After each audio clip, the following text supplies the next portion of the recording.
नमस्ते जी। बंधुओं, 1 अगस्त से संस्कृत संभाषण शिविर का आरंभ होने जा रहा है। यह 1 माह का शिविर रहेगा, जिसमें सामान्य संस्कृत संभाषण रहेगा। इसके मुख्य विषय होंगे कारक, विभक्ति और कुछ 5 प्रत्यय इसमें लेंगे। समय अवलोकन अर्थात संस्कृत में समय कैसे देखें, क्योंकि कारक और विभक्ति इन दोनों को यदि हम पढ़ते हैं तो हम संस्कृत में वाक्य बनाने में समर्थ हो जाते हैं। और हम बातचीत करते हैं, संभाषण करते हैं तो उसमें क्या प्रयोग करते हैं? वाक्य। तो वाक्य हमारे विभक्ति और कारक से पूर्ण हो गए, तो इसमें हम वाक्य सीखेंगे। फिर दूसरे नंबर पे होगा समय अवलोकन।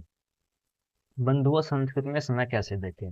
कोई हमसे समय पूछ लेता है तो हम समय कैसे देखें, उसके लिए हमने समय अवलोकन विषय भी इसमें रखा है। तीसरा विषय होगा प्रत्यय। इसमें हम 5 प्रत्यय रखेंगे।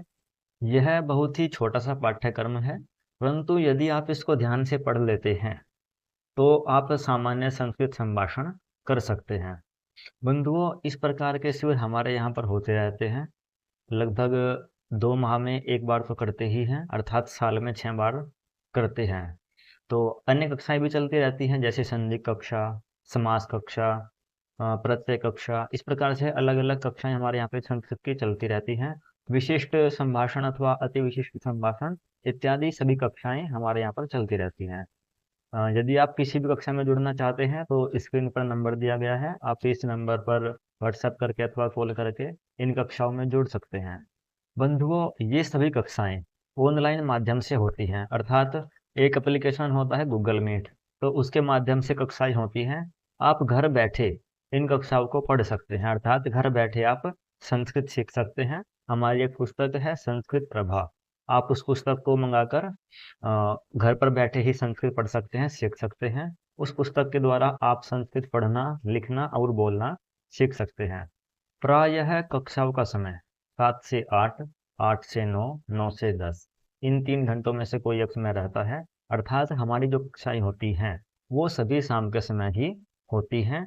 सुबह के समय, दोपहर के समय कक्षाएं होती हैं, परंतु बहुत ही कम। अधिकतर हमारी कक्षाएं शाम के समय अथवा रात के समय ही रहती हैं। कुछ लोगों का प्रश्न होता है कि हमें तो बिल्कुल भी संस्कृत नहीं आती, तो हम क्या करें? उनके लिए भी बहुत ही अच्छा अवसर है यह, क्योंकि हम शून्य स्तर से ही, अर्थात जो संस्कृत को बिल्कुल नहीं जानते, उस माध्यम से ही हम संस्कृत की कक्षा आरंभ करते हैं। अर्थात जो बिल्कुल भी संस्कृत नहीं जानते, वे भी इस कक्षा में बैठकर संस्कृत संभाषण सीख सकते हैं, अर्थात संस्कृत सीख सकते हैं। जो थोड़ा जानते हैं उनके लिए भी एडवांस कक्षाएं रहती हैं। तो इस प्रकार से आप जिस भी लेवल की कक्षा में, अर्थात जिस भी स्तर की कक्षा में आप जुड़ना चाहते हैं, उसी स्तर की कक्षा में आप हमसे संपर्क करके कक्षाओं में जुड़ सकते हैं। संपर्क के लिए हमने ये संपर्क सूत्र दिया है, आप इससे ही हमें व्हाट्सएप करें अथवा कॉल करें, तो इस माध्यम से आप कक्षाओं में जुड़ सकते हैं।